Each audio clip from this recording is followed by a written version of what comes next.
Affrontement ce matin à Zander entre étudiants et forces de l'ordre. Plusieurs blessés de part et d'autre des deux camps.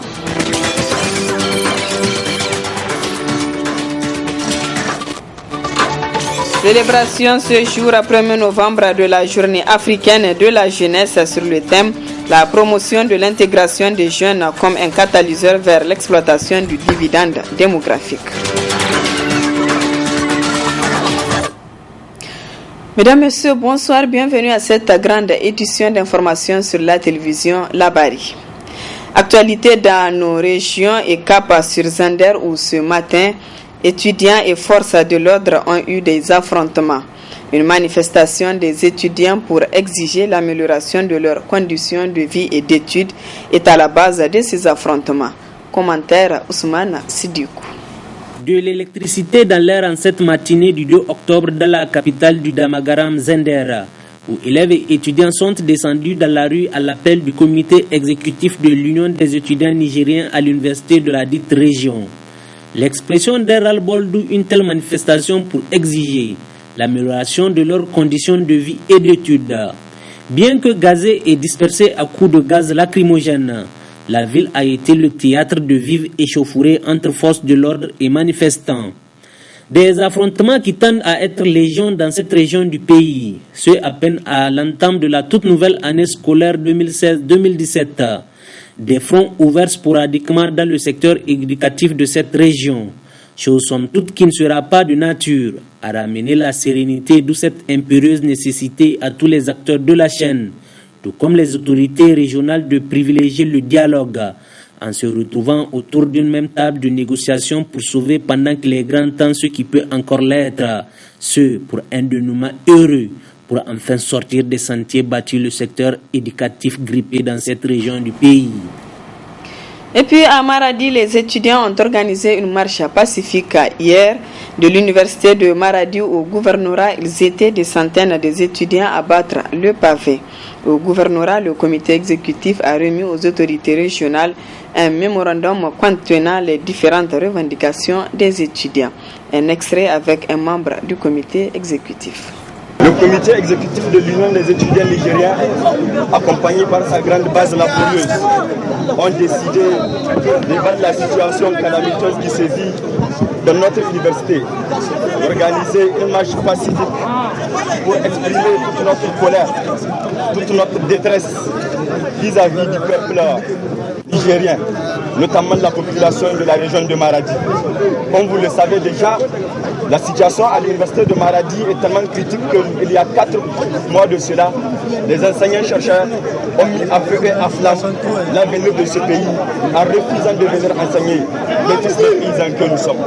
Face à cela, les étudiants de l'université de Maradi, conscients de leur rôle d'être l'avenir de ce pays, ont décidé de venir vous rencontrer en ce jour, en masse, pour vous remettre de façon officielle la lecture du contenu de ce qu'ils ont élaboré comme mémorandum, contenant ainsi l'analyse critique de la situation sur le plan socio-académique et culturel de l'université et les doléances ainsi que les perspectives de sortie de crise. Sur ce, monsieur le gouverneur de la région de Maradi, devant la situation qui se vit à l'université de Maradi, toute indifférence pour nous est synonyme de complicité. C'est pourquoi, conscient de notre devoir commun envers ce pays et son avenir, l'Union des étudiants nigériens à l'université de Maradi a décidé d'agir avec citoyenneté, amour patriotique, à travers l'élaboration du présent mémorandum afin de formuler les propositions alternatives sous forme de doléances en vue d'une reprise urgente et durable des activités académiques à l'université de Maradi. Le syndicat des médecins spécialistes observe une grève de 5 jours depuis hier. Le syndicat exige du gouvernement de réparer une injustice sociale dont les médecins spécialistes sont victimes. Le constat avec Nafis Zakou et Sadou Dumi. La trêve aura été de courte durée pour les médecins spécialistes qui reviennent à la charge avec cette énième grève. Les revendications sont les mêmes et restent inchangées. La réparation d'une injustice sociale tant décriée de tous les temps par ces derniers. Cette injustice sociale, c'est quoi? C'est que tout agent de l'État qui part se former au bout d'un an, tu reviens avec ton diplôme, tu bénéficies d'un reclassement. Le médecin, après 4 ans, 5 ans de formation, tu n'as aucun avantage par rapport à ça. C'est ça qu'on a demandé de corriger et ça fait maintenant presque 3 ans. Et vous avez suivi avec nous tout durant ces 3 ans-là, des propositions ont été faites, mais jusqu'à présent, ça n'a pas été appliqué. On a un collègue qui est à la tête du ministère. Eh bien, ça nous fait, nous, une première économie. On n'aura plus à expliquer et à réexpliquer. Il connaît très bien le problème. Maintenant, ce qui reste, c'est l'application. Et comme je vous le disais, c'est un dossier qui est allé jusqu'en conseil de cabinet à au moins 3 ou 4 reprises. Et que ça n'a pas été adapté, ça veut dire qu'il y a des étranglements à certains niveaux. Après près de 2 ans de lutte acharnée, le syndicat n'en démord pas et compte durcir le temps, surtout avec l'arrivée à la tête du ministère de la Santé publique d'un médecin. Ce nouveau ministre, on l'a rencontré le vendredi passé et on a fait le tour de la question, bien que ce soit des questions qu'il connaît très bien. On a fait le tour de la question et il a promis s'investir pour la prise en charge de cette question. Et comme on le dit, c'est le wait and see. On a eu 1001 promesses et maintenant, ce n'est que le concret qui pourra nous convaincre. Déjà, vous avez vu, nous sommes en grève. Il y a une grève de 5 jours qui est en cours, qui a commencé. Dès l'instant où je vous dis, ce n'est pas un problème qui date d'avant-hier, c'est un problème qui date de longtemps. On a fait pas mal de concessions. On a cherché pas mal de solutions, ça n'a pas été possible et que maintenant, il n'y a que le concret qui pourra arrêter le schéma des grèves du SMES. Avec un des leurs à la tête du ministère, ces médecins et spécialistes nourrissent l'espoir de voir le bout du tunnel pour que ces grèves perlées restent de très lointains souvenirs pour eux. Autre aspect de cette édition, à l'occasion de la célébration de la journée africaine de la jeunesse, une conférence a été organisée ce matin par le ministère de la Jeunesse sur le thème de la journée. Suivez le compte rendu. La promotion de l'intégration des jeunes comme un catalyseur vers l'exploitation du dividende démographique, c'est sur ce thème qu'a été célébrée la journée africaine de la jeunesse ce 1er novembre.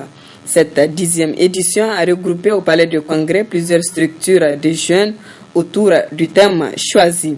Après un exposé sur le thème, le ministre de la Jeunesse et celui de l'entrepreneuriat des jeunes ont tous les deux reconnu les défis à relever pour que le Niger soit un pays qui prospère grâce à sa jeunesse. La question de la dividende démographique, il faudrait que la jeunesse la comprenne d'abord, c'est quoi quand on parle de la dividende démographique. Il faudrait aussi qu'elle soit rassurée effectivement que ce que nous sommes en train de faire, ce rendez-vous que nous sommes en train de la préparer, nous sommes en train de la préparer pour ce rendez-vous, au même titre que toutes les grandes nations, c'est que toutes les dispositions sont en train d'être prises pour qu'au terme, effectivement, ce résultat d'être un pays qui prépare notre pays à être un pays émergent. C'est un débat de tous les jours au niveau du gouvernement. Donc c'est vraiment une fierté pour moi. Et donc au nom du gouvernement, je félicite les jeunes pour avoir pris cette lourde décision, cette initiative de prendre leur destin en main. Parce qu'aucun développement dans le monde ne peut se faire sans une maîtrise du dividende démographique. Le président du Conseil national de la jeunesse a quant à lui demandé aux deux ministres d'investir dans la jeunesse pour la réalisation des vœux qu'ils ont émis. C'est une occasion en or pour nous, pour dire au-delà de l'investissement dans l'éducation, l'investissement dans la santé, de mener le plaidoyer ensemble pour que le budget du ministère de la jeunesse aussi soit rehaussé à 3%. Ça, c'est l'une des recommandations de la conférence des ministres de la jeunesse et des sports. Nous sommes 75% de la population nigérienne, mais rassurez-vous, le budget annuel du ministère de la jeunesse n'atteint pas 1% du budget national. Ce qui est un vrai problème. Ce qui explique pourquoi, chers amis jeunes, quand vous adressez des correspondances au ministère de la jeunesse, il y a un format qui est déjà là.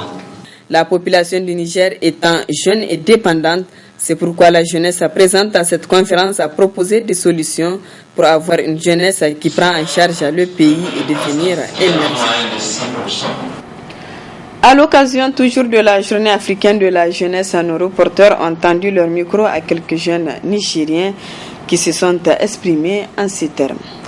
Il est vraiment important qu'il y ait une journée de la jeunesse africaine parce que nous constatons effectivement que la jeunesse constitue la pierre angulaire ou bien la base même de tout développement, parce qu'aujourd'hui nous constatons partout en Afrique il y a plus que des jeunes sont là, mais quand même et ce que nous constatons, et cette journée nous aurons voulu voir que les jeunes se mobilisent pour que en tout cas il y ait des engouements, mais quand même on constate que cette journée c'est comme s'il n'y a rien qui se dessine à l'horizon, ce qui veut dire que cela part à l'image de la jeunesse, parce que sincèrement, parce que la jeunesse elle est négligée. C'est pour cela aujourd'hui nous ne constatons pas qu'il y a des engouements par rapport à toute activité de la jeunesse.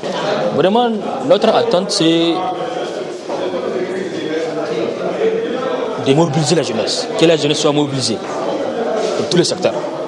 Il faut que la jeunesse reste mobilisée, la jeunesse reste convaincante, la jeunesse reste convaincue aussi de tous les mouvements, de tous les combats que la jeunesse aura à faire. Il faut que la jeunesse soit quand même représentée. Il faut que la jeunesse quand même soit quand même sentie, soit quand même vue pour tous les exercices que la jeunesse a eu à faire. Il faut que la jeunesse aussi se manifeste avec un engagement fiable et sûr. Notre attente, c'est que vraiment avec le ministre de la Jeunesse, que nous arrivons à avoir des solutions pour les problèmes de la jeunesse nigérienne. Ces problèmes ne sont rien d'autre que le chômage. Aujourd'hui, la jeunesse est dans beaucoup de choses. C'est quoi ces choses-là? Par exemple, les sectes et consorts. Et cette jeunesse qui est dans tous ces sectes-là, c'est vraiment dit au désœuvrement de cette jeunesse-là, qui fait en sorte que la jeunesse se trouve dans ce genre de situation. Donc nous attendons vraiment de notre ministre qu'il y ait des propositions concrètes, qu'il y ait des activités de sensibilisation à la jeunesse, que vraiment c'est pas ça qui fait de nous une jeunesse digne de ce nom, mais quand même de nous lever et travailler pour notre nation. Ce qu'on attend de cette journée, c'est qu'il y ait un changement au niveau des jeunes, il y ait plus d'implication au sein de l'Afrique par rapport aux jeunes, pour que les jeunes soient plus impliqués dans les prises de décision qui concernent la jeunesse. En tant que jeune, j'aimerais vraiment que la jeunesse puisse être intégrée dans la prise de décision à tous les niveaux. Parce que là, vraiment, même quand vous voyez dans le gouvernement, le quota de la jeunesse même n'est pas respecté. Vraiment. Et puis les jeunes sont juste là, ils sont utilisés, ils ne sont pas intégrés dans la prise de décision. Et ça, c'est très important parce qu'on devrait donner notre avis. On doit donner notre avis dans la prise de décision et c'est vraiment important. Moi, c'est ce que j'attends. C'est ce que j'attends qu'on fasse en sorte que les jeunes puissent intégrer dans les affaires de prise de décision. En prélude à la célébration de la Journée nationale de la liberté de la presse le 30 novembre prochain, le comité qui s'occupera de l'organisation de la commémoration a été mis en place ce matin à la Maison de la Presse. Le compte-rendu de Ali Cissé Ibrahim et Aboubakar Solé.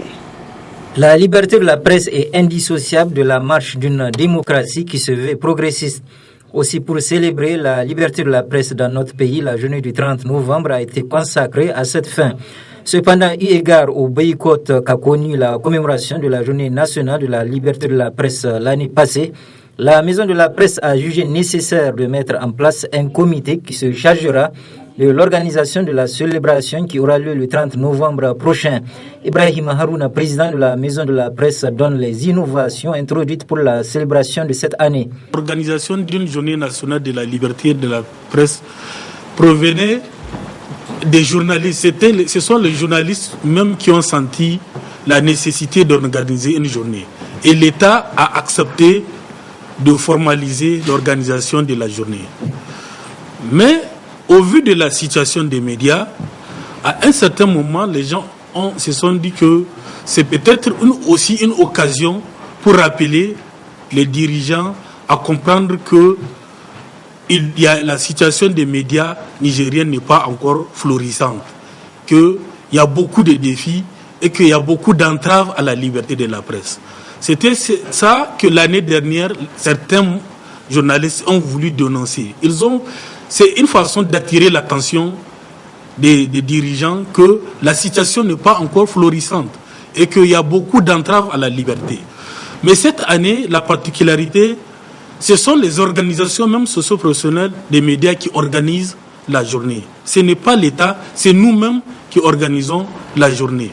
Donc je ne pense pas qu'une journée organisée par les organisations socio-professionnelles des médias, que eux-mêmes, les journalistes, vont vouloir boycotter. Je ne pense pas que cette année, qu'il y aura cet appel, je ne pense pas. Selon les termes du président de la Maison de la Presse, la célébration de la Journée nationale de la liberté de la presse mérite toutes les considérations des organisations socio-professionnelles des médias qui doivent utiliser ce moment pour mettre en avant les problèmes qui minent le monde de la presse nigérienne afin de leur trouver des solutions. Au-delà de l'impossible, c'est l'intitulé d'un nouvel ouvrage qui vient de paraître aux éditions Panthéon. C'est l'œuvre de Michael David, un Nigérien originaire de Tilakaina qui est né à Monrovia durant la guerre civile au Libéria. Après le divorce de sa mère, il a été adopté par un Libérien qui lui a donné ce nom. Aujourd'hui de nationalité française, après un parcours tumultueux assisté par le HCR, il continue à penser à la situation actuelle des enfants et de la femme nigérienne. En visite à Niamey, il nous explique le pourquoi de son ouvrage. On l'écoute. Mes parents, ils ont divorcé avant ma naissance. Donc, lorsque ma mère est partie, la personne qui nous a accueillis, c'est lui qui a décidé de mettre Michael David. Mais mon père, lui, il voulait que, au cas où je serais un garçon, il m'appelait Abdelaziz. Donc voilà, il y a des gens qui m'appellent Abdelaziz, mais sinon, je m'appelle Michael David. En fait, c'est un cri de cœur que je souhaite, que je vais adresser à l'ensemble de l'humanité, afin qu'ils puissent avoir un autre regard sur les conditions des enfants, car j'étais aussi un enfant de la rue, parce qu'aujourd'hui on voit les enfants dans la rue, on les laisse grandir comme ça, en train de mendier, ils sont exposés à de multiples dangers, et plus tard, lorsque ces enfants-là vont devenir grands, c'est là qu'on va pointer les doigts pour dire qu'il faut aider la jeunesse, alors qu'on avait la possibilité de les aider dès à leur bas âge. Donc, ce qui fait que voilà, je me suis retourné vers les enfants, car je pense que c'est vraiment un devoir que je dois mener et que je dois exécuter, parce que moi aussi j'ai été aidé. Donc aujourd'hui, Dieu merci, je mène une vie qui est différente par rapport à celle que j'avais connue. Donc il y a ça. Donc aujourd'hui, je me retourne vers les enfants et les femmes. Ouais. Pourquoi les femmes? Parce qu'il y a aussi ma mère aussi qui a mené aussi une vie tumultueuse aussi. Afin de survivre dans un pays aride, je peux dire. Aujourd'hui, ce livre, il est comme mon ami intime. Voilà, il est mon inséparable. J'étais illettré. Je ne savais même pas lire ni écrire. Aujourd'hui, Dieu merci, je comprends plusieurs langues. Je prends les avions, donc et aussi je sais aussi piloter aussi un avion, car c'est toujours un rêve que j'avais en moi. De piloter un jour un avion, chose qui est faite lorsque je suis arrivé en France. Aujourd'hui, si je trouve un avion de tourisme, voilà, je peux le piloter.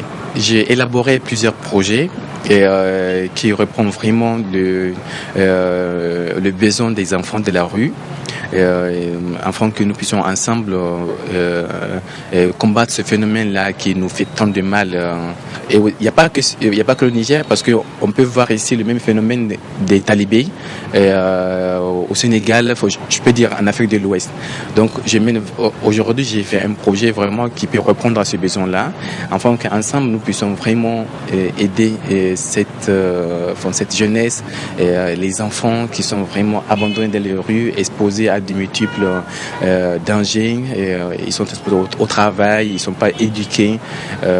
Moi, ça fait très mal. Je souhaite vraiment que le Nigérien et les Nigériennes et les Nigériens puissent ensemble collaborer avec nous et même le gouvernement aussi, parce qu'il faut vraiment que le gouvernement nigérien s'implique aussi avec nous, car certes, oui, quand on voit la chose et font ce phénomène-là, on peut dire c'est impossible, mais rien n'est impossible. La saison froide s'installe progressivement, une saison qui rime au Niger avec le maraîchage, activité pratiquée par bon nombre de concitoyens afin de subvenir à leurs besoins. Le reportage est signé Adam Ousmane. Pratiquée le long des cours et points d'eau, la culture maraîchère se fait généralement au Niger pendant la saison froide. Une culture qui nécessite avant tout la disponibilité des semences. Nous avons des semences disponibles, toutes les semences maraîchères, au niveau des points de vente et au niveau du siège. Donc pour les clients qui ne sont pas nos clients, je leur dirais de venir voir et d'essayer, voir ce que ça va donner. Sinon, nous mettons à disposition des producteurs de semences de très bonne qualité. Les gens viennent s'approvisionner. En fait, nous, on a même un réseau de distribution pour être plus proche du producteur, parce qu'il y a beaucoup de producteurs qui ne peuvent pas venir à Niamey pour s'approvisionner et qui ne peuvent pas avoir les semences sur place dans leur village. Donc, c'est dans ce cadre qu'on a créé des points de vente un peu partout. Nous avons un laboratoire de contrôle de la qualité de semences. Nous faisons des tests de germination avant la mise sur le marché. Avec la disponibilité des semences de qualité, les braves producteurs, malgré des moyens rudimentaires, s'adonnent à cœur joie à cette culture. La culture maraîchère, même si tu travailles dans une société ou bien au gouvernement, ça n'empêche pas, si tu as un peu de temps, de faire ton travail. Ça ne m'empêche pas. Je travaille à la descente. Deux fois, j'arrose avant de partir au travail. Deux fois, je descends à midi, je viens, j'arrose. Et le soir. J'ai fait un appel à toute la jeunesse qui reste sans rien faire s'ils ont leur propre terrain, d'aller travailler. Ainsi, il est aisé de constater que la culture maraîchère permet aussi bien aux producteurs qu'aux détenteurs des fermes sémencières de tirer leur épingle du jeu en cette période. Ça va, parce que les producteurs viennent s'approvisionner et c'est surtout notre force. C'est notre force, les producteurs qui viennent s'approvisionner. Parce qu'on ne peut pas toujours compter sur les marchés et tout ça. Le partenariat avec le producteur est plus périn. Ça rapporte.